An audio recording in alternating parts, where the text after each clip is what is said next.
I have. I have. I have asthma. But all asthma triggers aren't the same for everyone. My triggers are dust, mold, and pollen. Strenuous exercise. Perfume and tobacco smoke. Anxiety and stress. To manage my asthma, I needed a plan. I worked with a neurologist to identify my asthma triggers and found the best medications to prevent and control my symptoms. As I got older, my asthma changed, so I talked to my doctor about adjusting my plan. Partnering with my family and healthcare provider helps me manage my asthma and keep doing the things that I love. And now I can breathe much easier.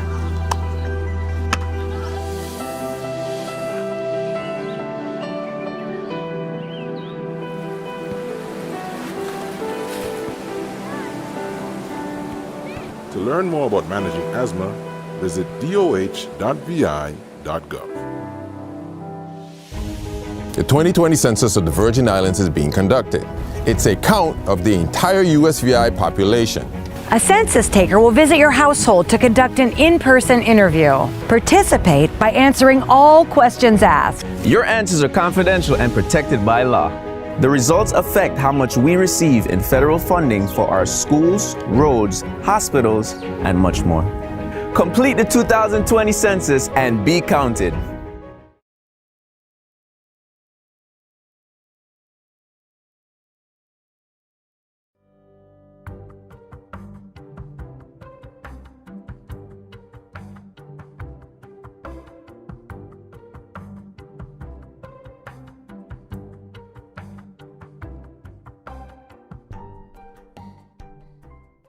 Good evening and welcome to the Press Box. As you know, this show is a chance for us to break from the norm, and instead of talking at you, we actually get to talk to you. Tonight, I am joined by no other than the esteemed Lieutenant Governor Tregenza Roach. Tregenza, how are you this evening? I am well.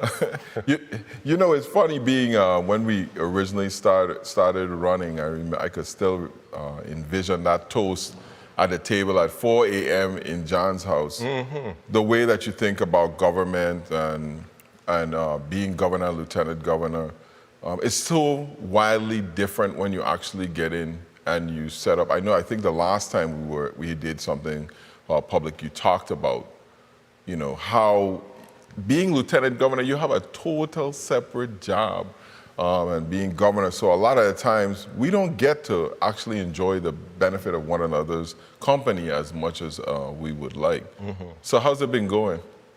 Oh, it's been going well.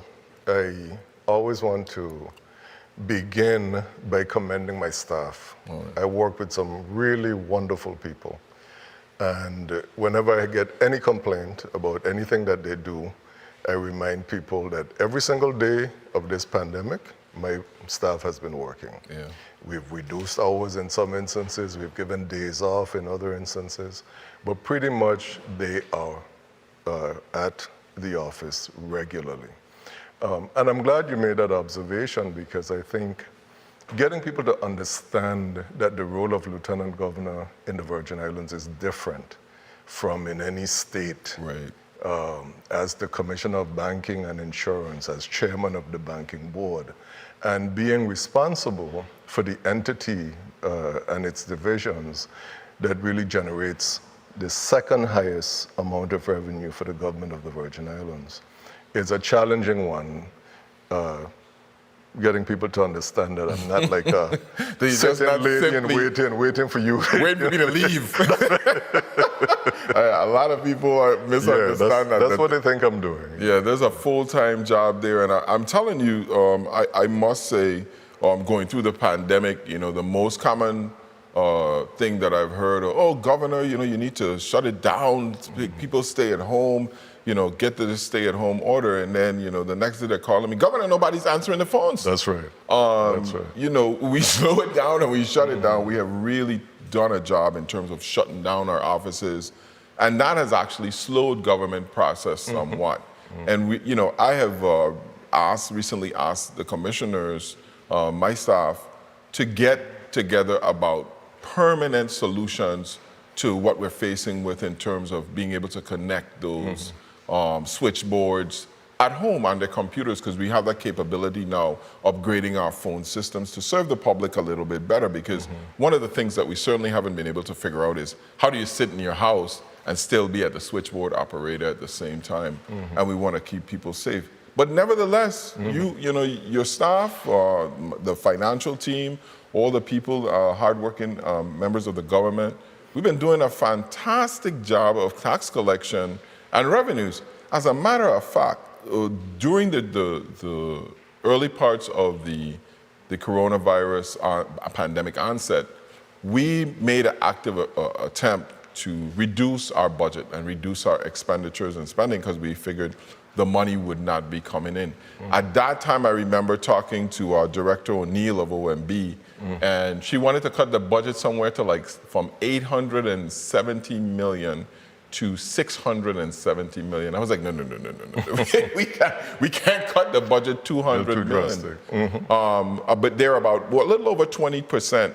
And we went back and we did the numbers, and we cut the budget by 10% thereabouts to about $760 million.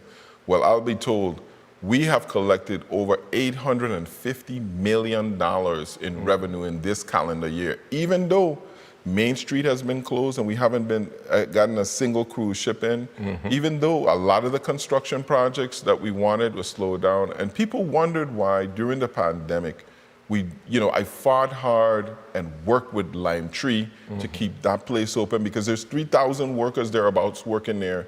We were able to collect the taxes and still make it through.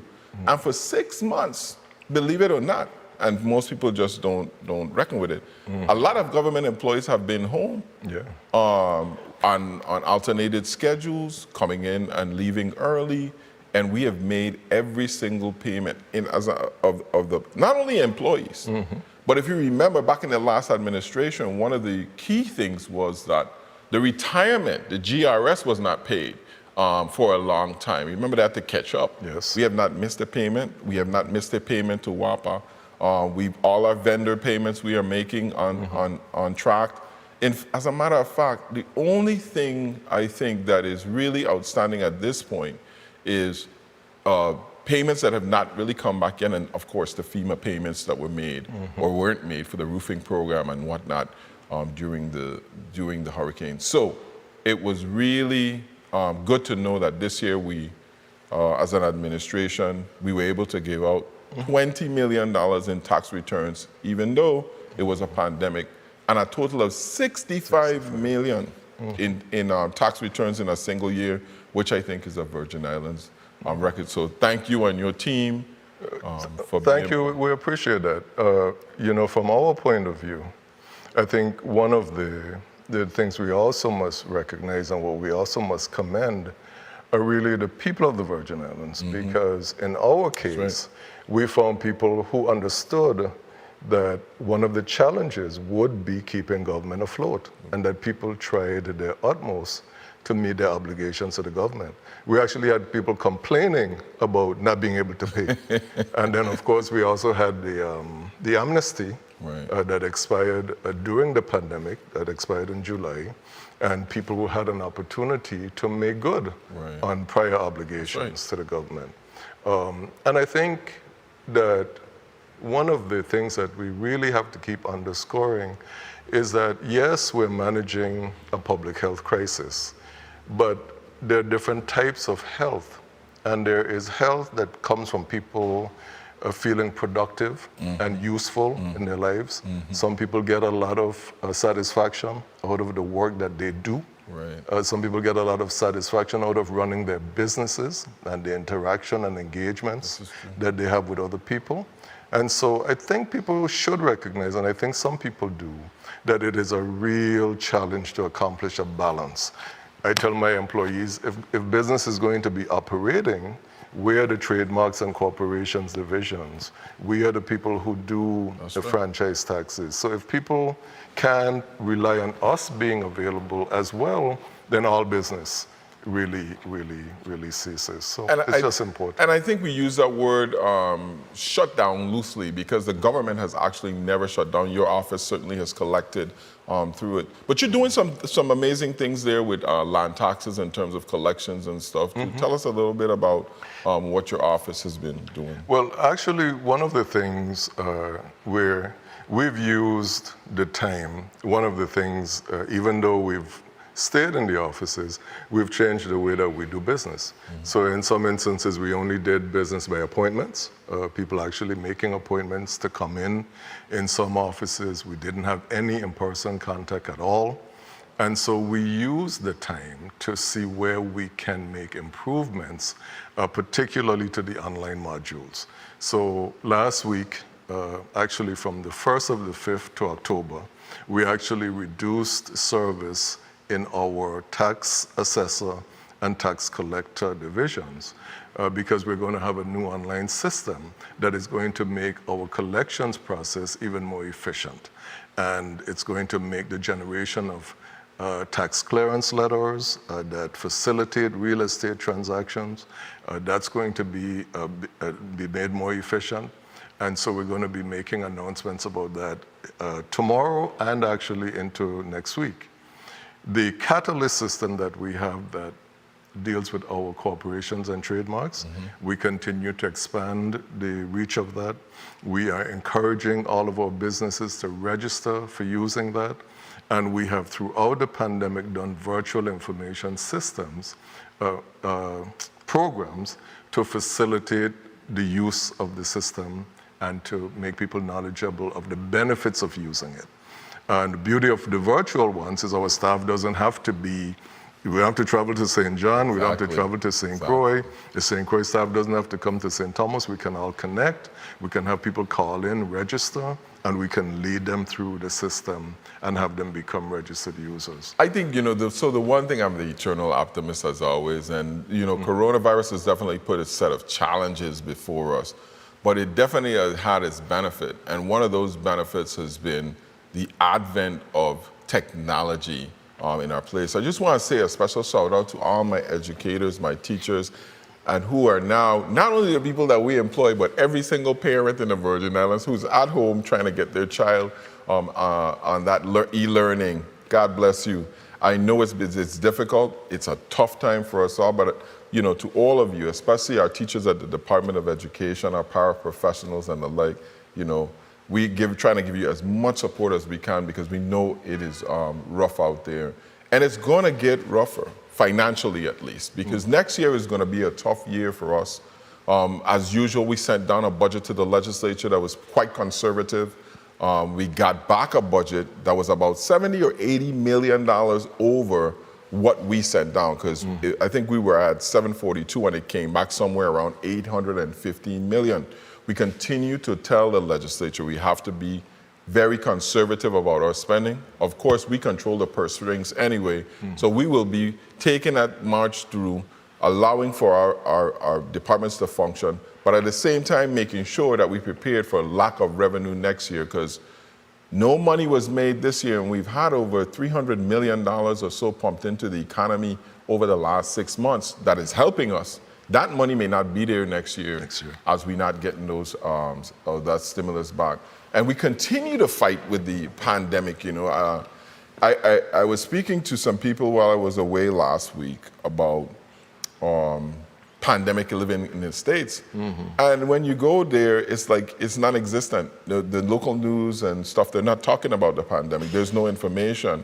As a matter of fact, a lot of Virgin Islanders are telling me they tune into us in the Virgin Island Monday to find out what's going on with pandemic. And we have information that's very detailed, unemployment insurance, all the things, letting people know about what's going on here. But this is a close-knit community.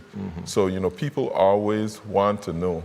And I think you and I, we don't have any choice but to respect that and to fill in on that initiative. And, about getting these funds, though, for the pandemic, and we're still trying to get $300 million of community disaster loans forgiven. We're working with the Congresswoman as well as the White House and the Senate, trying to get these loans that we had forgiven. trying to get some more money in here. The one thing that I think people have been distracted about that is so important for us and that's going to affect us for years to come is the census. I know you were telling me about the American Community survey.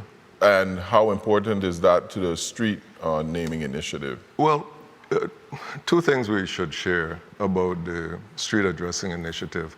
It's really the most, well, in my opinion, the most significant infrastructure project that we will undertake. And before the pandemic, we were successful. It involves really the creation of an urban grid and then a larger grid into the rural areas where every single house, every single structure will have a street address. We did the work in the towns of Frederiksted and Christiansted. We did the work in Charlotte Amalia, and we had just begun the work in St. John. So the contractors, of course, they went back home. They haven't been traveling. But we're getting ready to announce a resumption of it in October, at the end of this month. And what it does is that if you don't have such a reliable system of addressing, you don't participate in the American Community Survey. And the American Community Survey is the thing in between the censuses that helps you make adjustments as a jurisdiction to what you might have missed in terms of demographic information. So it's like a mini census. Exactly, at the census. So when that's in place, that's going to improve business service delivery. It's going to improve the census, and directly the census improvements mean access to federal programs and dollars. And I think it's critical that we speak about the census, even though we are not directly carrying it out, because for every person who isn't counted, it impacts social, educational, and other programs that our local government may have to provide on its own. And what the census people are saying is that there's this fear, because they ask you a lot of questions. They came to my house and I was like, okay, are you going to know? What else you want to ask me, right? But so we need to emphasize that that information is federally protected. It's protected by federal law, the confidentiality of it. But this is an opportunity for you to help your community in terms of securing the resources necessary to carry out programs. But if you're not comfortable with somebody questioning, you can go on the internet and fill out the information by yourself as well. There's a form you can fill out. But COVID has presented so many difficulties. You know, we've had our set of challenges here. I mean, sometimes I think, right, for the last 8 months, we've had a morning call every morning. Every morning. And for the last couple of weeks, they've been really good calls. But every morning, with about 19 individuals, and everybody, the Commissioner of Labor is on there, the Commissioner of Property and Procurement, the Commissioner of Licensing and Consumer Affairs, Police, Health, Adjutant General. the Adjutant General, a whole list of leaders in our community, both CEOs for each hospital, Snyder Regional and JFL. Property and Procurement. PMP, Commissioner Thomas, talking about the event of the day. And it always starts off, of course, with Commissioner Encarnacion, and she gives us not only the total tested, but the total tested per island, the deaths, how many people are in the hospital, and then it goes down. We have the positivity rates, very detailed information. And you know, when I try to do it, I try to do a quick call. But what do you think has been the most challenging thing about COVID from government point of view? I think the whole concept of individual liberty that you hear. I think people need to hear it again. It's called what? Individual liberty. Individual liberty. People think that they should choose what they want to do or not do. And individual liberty is fine if your actions don't affect other people. But the reality is that with a contagious disease, every person who has it is an issue to every other person. So the government has an interest in stemming the contagion. And it is really an opportunity because we live in a me time, you know, that's unfortunate. Absolutely. We live in a me time. Right. And wearing a mask means that you protect yourself, but you protect other people. Right. You know, socially distancing means that you protect yourself and that you protect other people. And I think controlling personal behavior is always a challenge. Right. But getting people to want to take care of other people, themselves and other people, Social responsibility is challenging as well.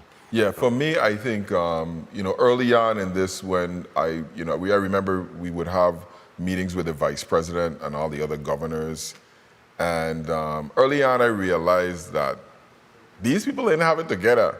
Like, unlike a hurricane, we were on our own. There was nobody coming to save us because they were on fire. I mean, back in the early days, New York was rampant with COVID. And that first decision to shut it down came to me about 2 o'clock in the morning. And, I remember thinking to myself, like, hey, this is an easy decision. Yeah. This is not about politics. This is not about don't like. This is simply about saving human lives. At this point, we didn't know anything about this disease.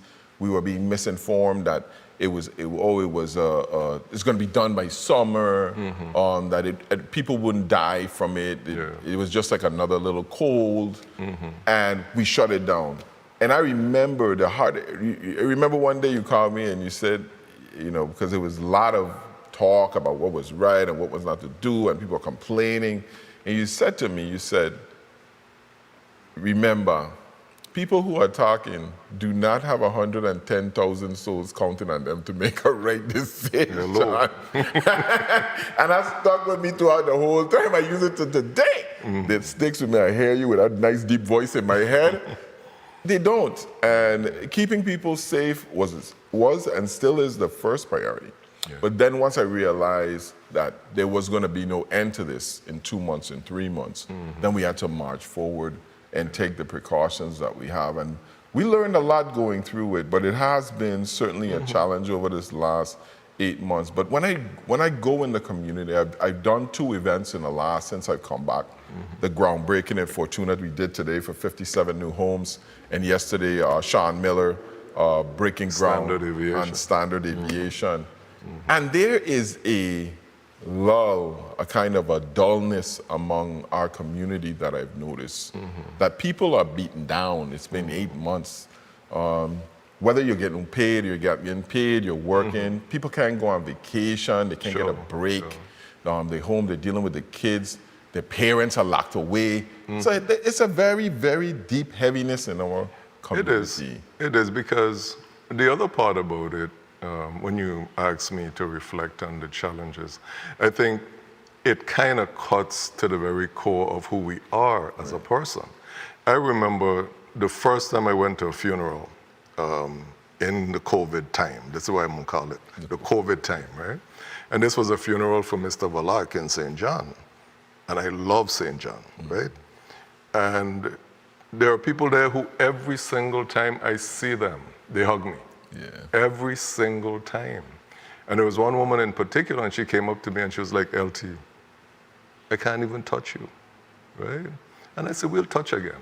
We'll touch again at some point in the future. But I think looking at what the consequences of, we don't get a chance to talk about things like that. No. We get to talk about the numbers, we get to talk about the economy, we get to talk about jobs and all of those kinds of things. But what does it mean when people can't touch one another? What does it mean for children whose social development really depends on them being in school with their peers, fighting, playing, what does it mean? It means that they learn how to engage, how to deal with other people. So sometimes I think about what are going to be some of the lasting impacts and how do we make sure that we mediate what some of those impacts might be so that they might not be so lasting, in the days to come. Yeah, that's a lot of work we got to do. Yeah, that's a lot. So I think what you're seeing is from March, April, Carnival, 4th of July, Carnival. 3rd of July, Carnival, right? All and a society needs those. A society needs festivals. It needs, play. Yeah, Mango Melee. I mean, you come them out, missing them as we go on, and as we go now. But two things I want to say, because we got to go to break. But the one is when I feel like back in our day, I know a lot of millennials are watching us and stuff. Back in our day, we used to get licks. I don't get licks no more, but we used to get licks. And we used to get licks for going outside, because we always wanted to be outside. Mm-hmm. And I remember, one thing you can get some licks for is playing in your school shoes and playing in the rain. Mm-hmm. And we would sit inside and watch the rain, little kids in the window, just looking like when the rain is going to done. And that's what the kind of feeling you feel now with the coronavirus out there. Mm-hmm. I'm gonna tell you people, the rain, we're going to have to learn to play in it again. Mm-hmm. We're going to have to learn a way for us to become a community and come out in the rain and emerge from this, because this is not going away anytime soon. Mm-hmm. Put on your raincoat, which is now your mask, and come out. Let's start to figure out ways to keep our community safe. We're doing a good job so far with 100% testing coming in to the islands. But we got to get our mojo back as a people and find a way to make sunshine out of rain. We'll be right back. We got to take a break. So we'll go to that and we'll be back with Lieutenant Governor Tregenza Roach and, of course, me, your governor. Stay tuned. Actually, hold on. Hola, soy Yudelka, nacida y criada aquí mismo en la isla de Santa Cruz. Y estoy aquí para recordarles lo importante que es de votar y de todos los sacrificios que han hecho personas de nuestra comunidad para que tú y yo pudiéramos tener el derecho de votar. Por eso es sumamente importante que todos salgamos el día 3 de noviembre. Now here are 3 things that you need to do. 1, check if you're registered to vote. 2, check the website or call the office to verify your polling site.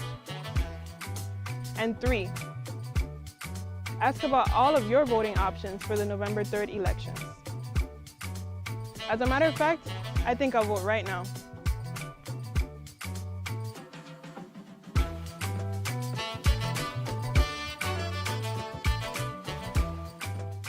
Oh, you mean you ain't wash your hands? Hey, you violent, my boy. Well, every time that you get touched, you have to wash up your hands. Put on your mask, practice some distance, stop spread corona.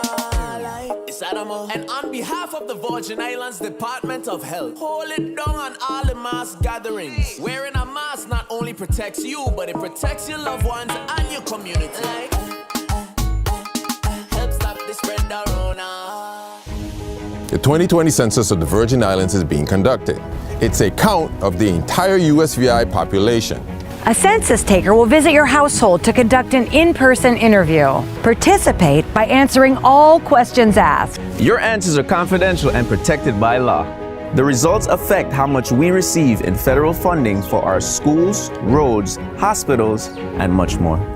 Complete the 2020 census and be counted. I have asthma. But all asthma triggers aren't the same for everyone. My triggers are dust, mold, and pollen. Strenuous exercise. Perfume and tobacco smoke. Anxiety and stress. To manage my asthma, I needed a plan.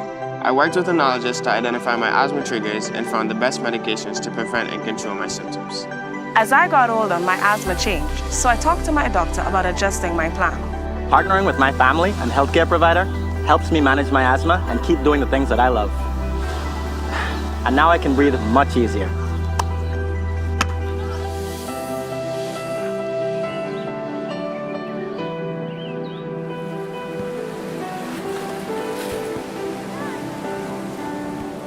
To learn more about managing asthma, visit doh.vi.gov.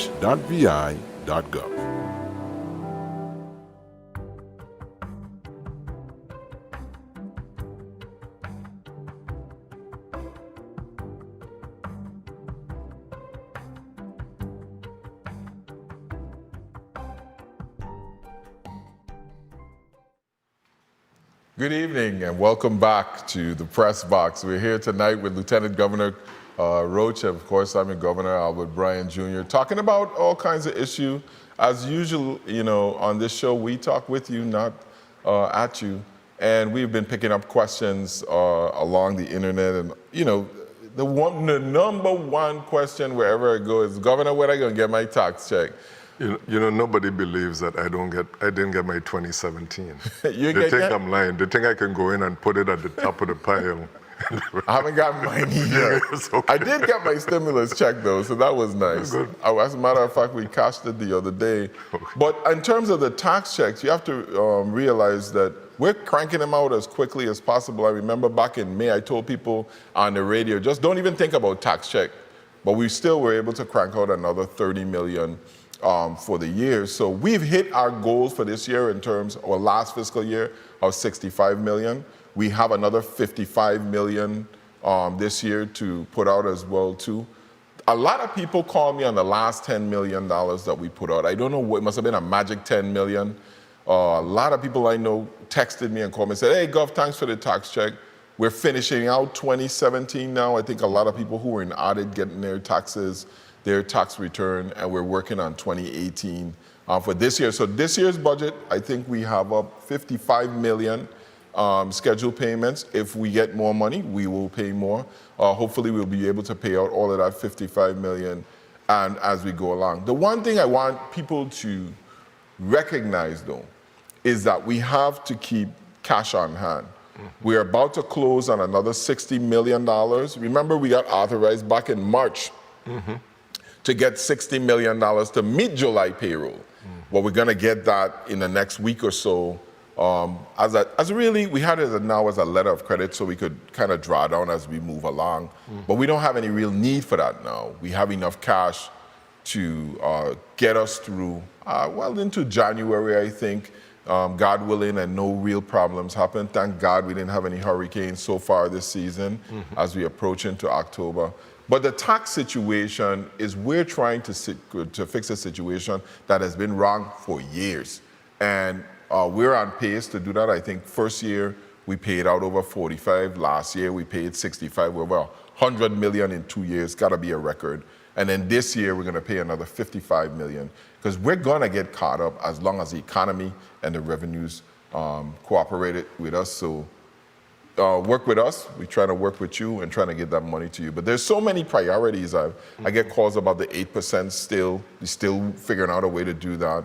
But the most important thing I think we face is GRS and our seniors. How do you think our seniors doing with the health care and everything now? We worked really hard last year to get our Medicaid package and our Medicare packages updated through Congress, and we were successful with the help of the delegate, of course, Stacey Plaskett. But how are we doing? Well, you know that one of our divisions, we call it VI Ship. It has nothing to do with tourism, nothing to do with cruises, but it really helps to pull together all the information about health insurance programs, particularly as those affect the elderly. And throughout the pandemic, one of the changes that we made in the VI Ship is we stopped receiving any in-person visits. So we spoke with all of those clients via phone and advised them not to come in to the offices, and we would help to navigate whatever issues they had through the telephone. I'm glad you brought it up because it also gives us an opportunity to remind our population that we're in the Medicare open enrollment period. And that is the period where they can make changes in terms of how they get prescription drugs.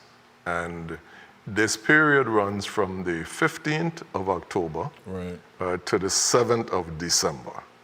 And it sounds long, but we know how time flies because you hit the end of October, November, and then we're right there in December. So I really don't want people to wait until the last minute to act on it and to get information about it. So we need the seniors to call the offices in St. Croix. They can reach us at 340-773-6449, and in St. Thomas, St. John, they can reach us at 340-774-2991. and our personnel in the VI ship division will work you through any of those issues. And if you listen out there in Facebook land, call Mommy, tell her she need to call the LT, get her prescriptions done up, because this is going to be on the public access channel as well too, but we need to make sure. I just want to say a little shout out to Arlene out there who asking about her stimulus check. Listen, October 15 is the last day to apply for that check. If you haven't gotten your stimulus check yet, something is wrong. If you file your taxes, follow up on that. You could call IRB, 31040, I think, is the number. Go in there and do it. Because we want to get that money out. I think we're up to like 70 million. I think we had 75, but the total is 85 million. We want to draw down all of that money. So Arlene, get your stimulus check. We want you to get that that money. And Sandy, thank you. The testing at the airport, we got more coming for you. There's going to be even more testing there. But the most, I sit in bed for the last 3-4 weeks, can't sleep. Because I can't understand how we put up a solution to put $255 million at a minimum in the GRS system, lower the interest rate on the bonds that we are paying, and people are so misinformed about this. I mean, the special purpose vehicle is the most difficult thing for people to understand, that this is an entity of the government. WICO belongs to the government. Port Authority belongs to the government. WAPA belongs to the government. The SPV is an independent entity, just like VINGN, another entity. It belongs to the government. We are not giving away any money to anything. We're simply making sure that there's another entity that could lay claim to a source of funds, get a bond rating that is good, and allow us to enter into the market. We are not paying any more money. It's the same money. It's just the payment is spread out in a way that allows us to get the cash up front. We will save $40 to $50 million over the lifetime of this. I heard one, I'm not going to call anybody any names, one brilliant legislator say, it's only $40 million. Only $40 million, write the check. The type of nonsense that you've heard around this. And I think the tragic part about this, LT, is that they really have misled our seniors into believing that this is some kind of hoax, and every time we borrow money, we hear the same cry. I can remember Senator Nellie O'Reilly with a little baby in chains. We chain in the future. We're mortgaging our children. You do what you can today to fight again tomorrow. The payment is just distributed in a way that we make those first payments up front and allow it to do this. The lockbox. Oh my God, I'm so tired of hearing this. The money that we have in the debt reserve fund is not the lockbox. The lockbox is where we assure that the money can't go anywhere. When it comes in from Treasury, the debt reserve fund is a collateral for the loan we have now. Why would we let the bank keep the collateral we have for the loan we have now when we're getting rid of the loan? And people say, you're trying to oversimplify it. No, you're trying to complicate it. We have, I listen to governors over the year talk. I have never heard a Virgin Islands governor say, we have 61 days of cash. We have 61 days of cash on hand. It's usually 2, 3, 5, 10. When you get to 12, it's like a field day. 61 days. What we're saying is we don't need the cash. What we need is we need to start to approve these revenue streams to the GRS. I know you were one, what year it is, you were one of those senators that right before we did the approval of medicinal cannabis, you actually went to Colorado at that time, LT. And what year was that? That was 2016, I believe. 4 years. Senator Positive Nelson, he had organized the expedition. And so Colorado was, of course, the first state to make marijuana legal for both recreational and medicinal use. So we had interviews with their health department, their treasury, education. We visited labs, we visited dispensaries, and just had all kinds of conversations with people in general about the industry and the potential. But I think there are two things that I think are critical for people to think about GRS. You've talked about the very specific vehicle to get money into it. What some people fail to realize is that getting money into the system is really the issue. Right. Many of them either sidestep or are not aware that GRS has been legislated to death already. Yep.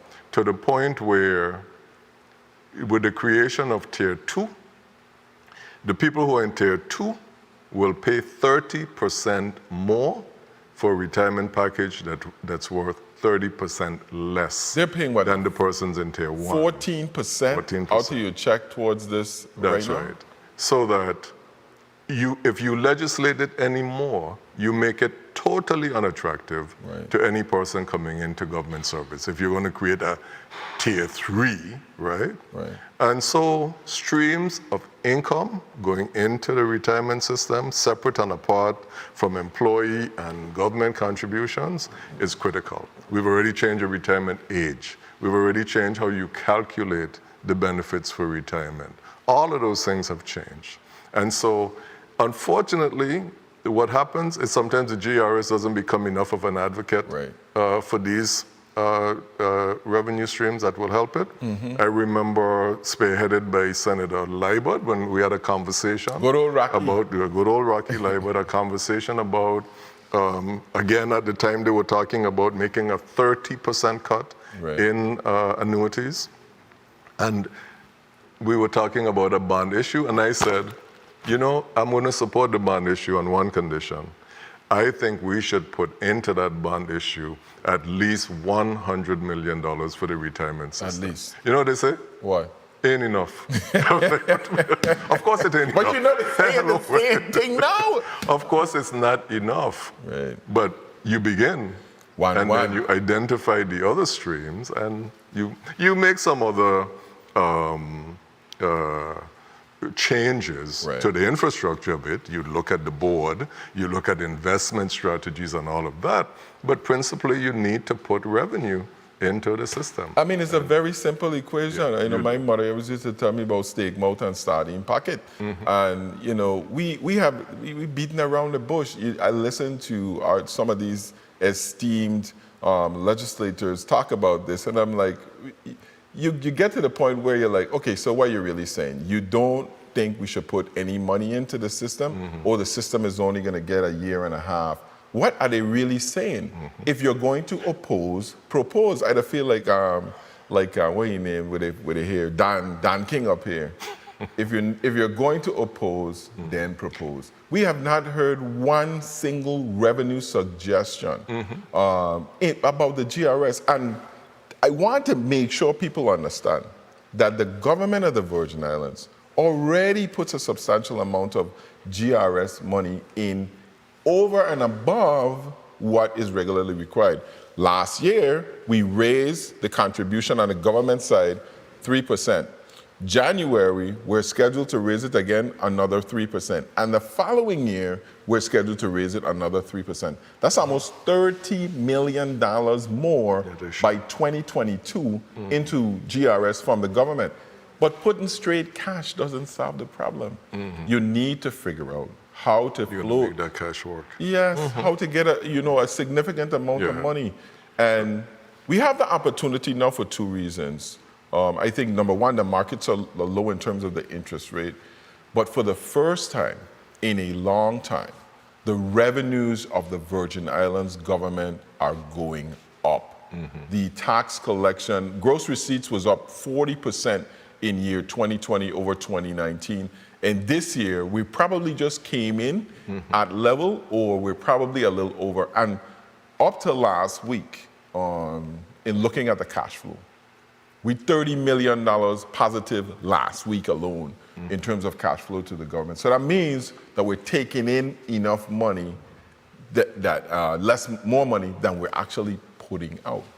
But I spoke to Gruff because of the temporary restraining order. The last 2 days we had trying to get that thing to market to sale before September 30th. And you know what their thing was? And as angry, yes, Albert gets angry, as I was that we couldn't go, I understood where they were coming from. And they said, everybody tells us that they're gonna do this. And no one has ever done it. No governor, no legislature, they never put the money in when they say they're gonna put it. And we don't trust you that you're gonna do it either.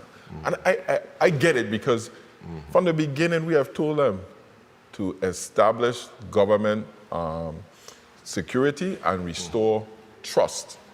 Trust. So I get it why they would be leery of us. But we're not done. We're not done. As frustrated as we are, we continue with the securitization. I hear people saying that it's over. It's not. We're still moving forward. We have a new proposal to bring to the legislature. Call your legislature, our retirees, tell them you don't want to get your pay cut, your annuity cut, that you need to get back. We are still working on behalf of these people who have put in their service.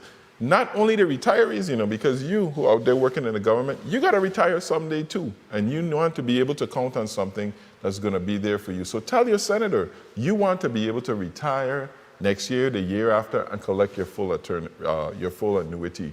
But I know that we ain't done for the securitization, but we're done with this segment. So we're gonna come right back. We got LT, Albert Bryan, your governor, here with you tonight, answering your questions as you put them up. And I'm gonna get to unemployment. I know I see you guys out there asking about that. I'm gonna explain that as well too, but let's go to break. We'll be right back. You mean you wash your hands? Hey, you violent, my boy. Well, every time that you get a chance, you have to wash up your hands.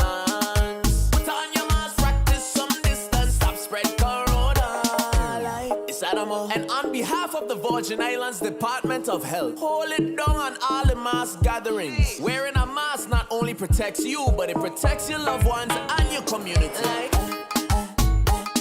Help stop the spread of Rona. I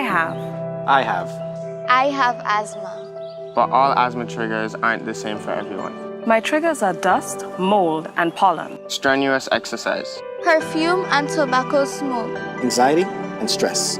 To manage my asthma, I needed a plan. I worked with a neurologist to identify my asthma triggers and found the best medications to prevent and control my symptoms. As I got older, my asthma changed, so I talked to my doctor about adjusting my plan. Partnering with my family and healthcare provider helps me manage my asthma and keep doing the things that I love. And now I can breathe much easier.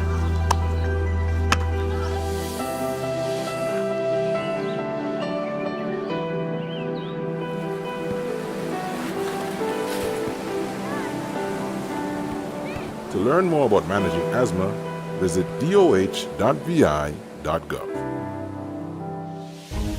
The 2020 Census of the Virgin Islands is being conducted. It's a count of the entire USVI population.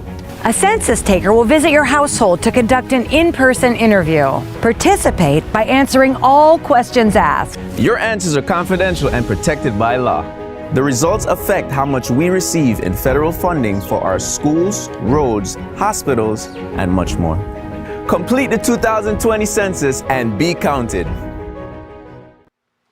Hi, we're on the press box. I'm your governor, Albert Bryan Jr. I'm here with the Lieutenant Governor, Tregenza Roach. We had some little jokes in the commercial break.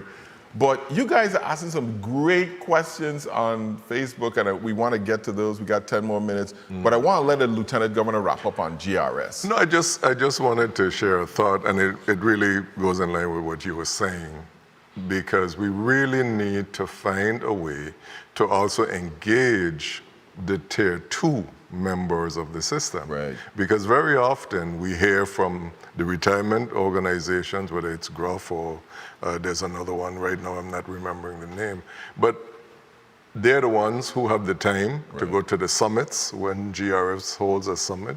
They're the ones who have the time to go to if events are held during the day, etc. The tier 2 people are working. And they may have a different interest. They may have a different point of view with regard to going forward. And we really have to get those people as well engaged in wanting to protect the health of the system that they want to be available and there when they are retired. You know what's funny though? I always say, we love a fight. One thing, when they get fight, we coming out to fight. But when there's something positive to do, it's crickets. Like, I want to see you government employees come on and tell your senators, go back to the legislature.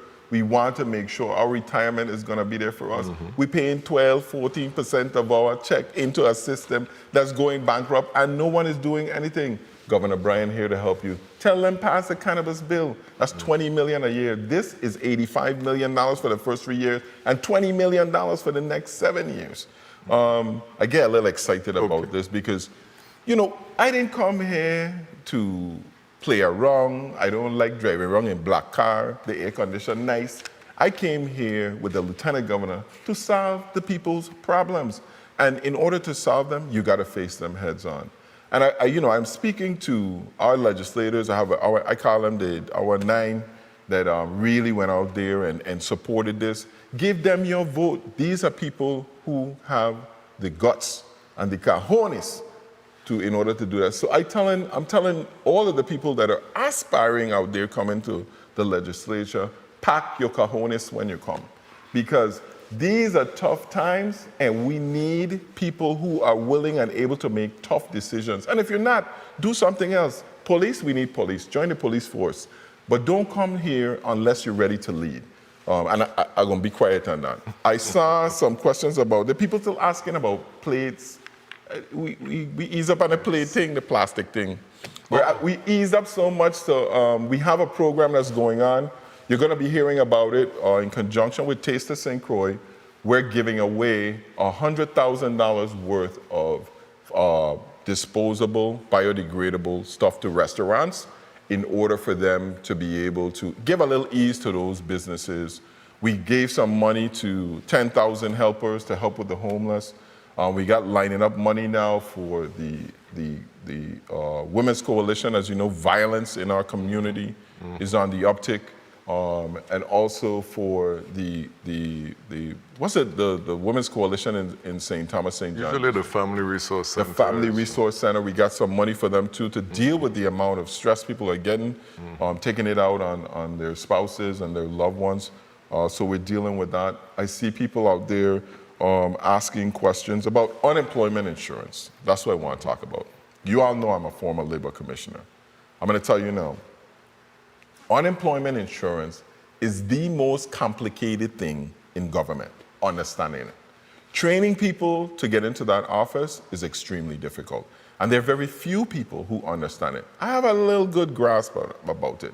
And that's under regular conditions with regular times.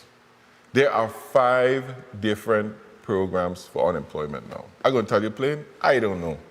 I can't explain all 5 of them to you. But what I do know is that it is confusing to the public.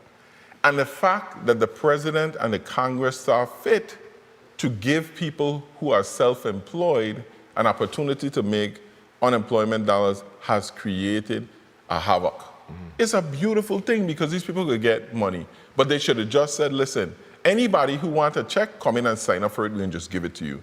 Because now we're making these people, not Albert, not Gary, not Tregenza, the federal government is making you qualify and show that you have this income. Some people don't have the paperwork. They don't understand that once you have to apply for the regular unemployment, and then after you don't get that, then you reapply for the PUA, and then if you don't get that, you reapply for the El Blua, or whatever the next one name.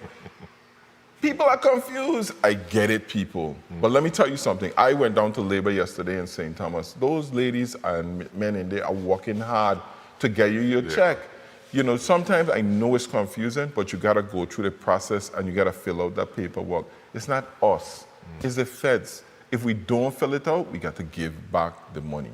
We're trying to get you your money as quickly as possible. I've told people before, in 6 months, in the last 6-7 months, we've paid out $70 million in an entire year.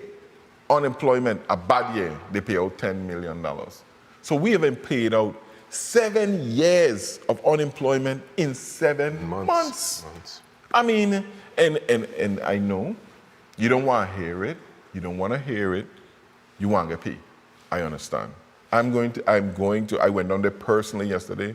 I am pushing them to get it done. Those ladies are working very hard. I guess some guys in there somewhere too, but the ladies, they brought on extra help to help you making sure that we get that unemployment insurance there. Because you meet the people out there, Tregenza, and they're frustrated. People call and email me, you know. Me too. Yeah, they want to get their stuff, and yes, they don't answer the phone. Remember, we have COVID. A lot of people are home. Every time somebody calls, they have to stop to go do something else. That's one less person ain't getting paid. So they're putting a lot of their efforts in getting the people out and getting paid. And people, remember, once again, you have to certify every week. So all them people you paid 2 weeks ago, guess what? You got to recertify and pay them again. That's 10,000 people rolling through that system over on 5 different programs. So we're going to get to it, I promise you. But trust me, this is nothing new.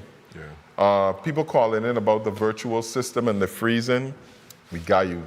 We have a program coming up. We're working with VINGN, BIT, expanding our internet capability. We're going to be having a lot more hotspots, boosting our signal, free internet to make sure our students can get internet capacity. So even if they can't go at home, they could go to certain places and get some internet juice there to get in. So of course it's going to freeze a lot because, you know, there's a lot of people on right now trying to get internet.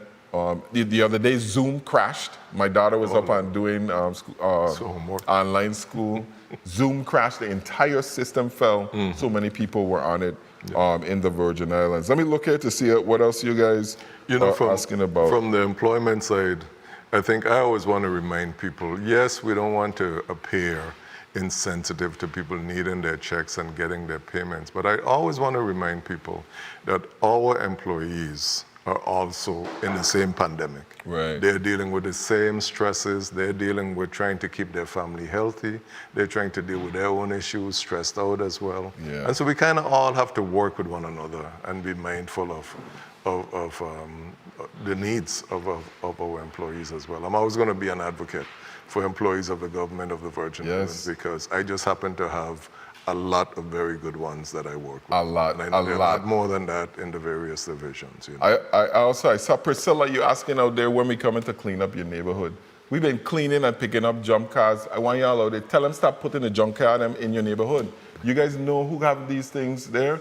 The new budget cycle has started again, so Avery, Sanis, and your favorite girl, Shakima from St. John, your administrators, they're gonna be out there picking up junk cars and cleaning up neighborhoods. We did a tremendous one over there in Bookman Road. That place, remember, I don't know if you remember, back in the day, it was a bar. Avery and the gang cleaned up the whole place. I kind of wash and dry everything. Several bars, cleaning up that area. We were up in Savan stretch the other day. We're doing some cleanups around here. And if you guys notice, you know, I always tell people, right, you don't get any credit for the problem, what didn't happen. Our towns are looking much better. We're getting it all cleaned up. I saw it's raining, people. The grasses need to cut. I know. Stop calling me. We know every time it rains, the grass grows. We're getting public works out there. We're getting that glass cleaned up for you. Lots of things we're working on. And I got good news for you. Horse racing, we closed.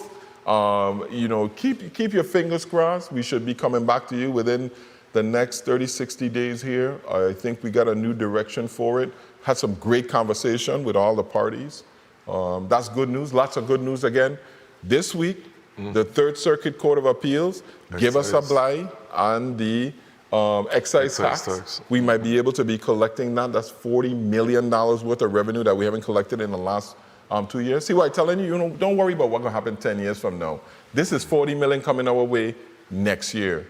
That is great. We got a bunch of legislation up there, some of it that I'm absolutely gonna have to veto. I wanna give a special shout out to my Senator Alison Digazon, $3 million she wants to put in for the not the retirees, the people on unemployment. You're going to get that check, $100 a week retro in August, because we couldn't pay it any other way.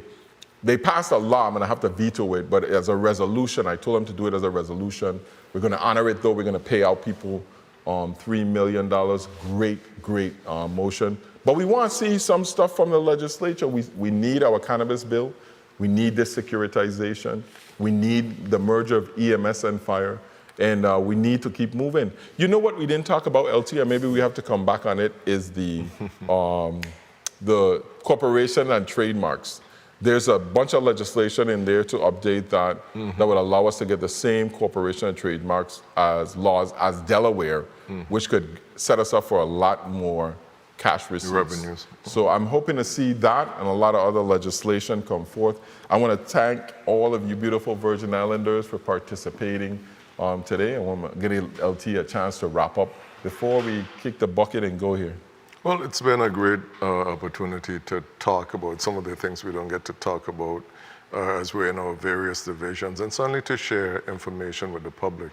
The Catalyst online system, we're going to have some virtual information sessions later this month, October 21st, 28th, and November 5th. And so I want people to call into the office, because we can't be efficient if you don't participate, if you don't join in with us, and if you don't learn about these systems that we're improving.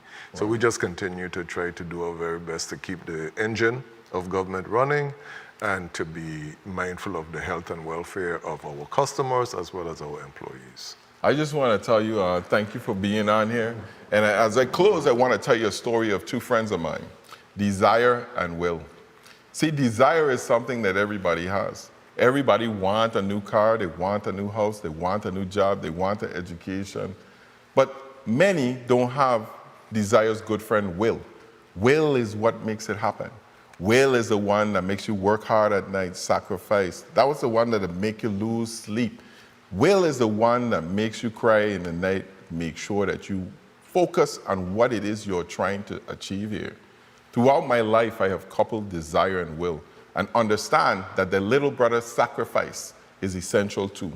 Because in order for us to get what we want in the Virgin Islands, there is no easy road. There is no magic wand.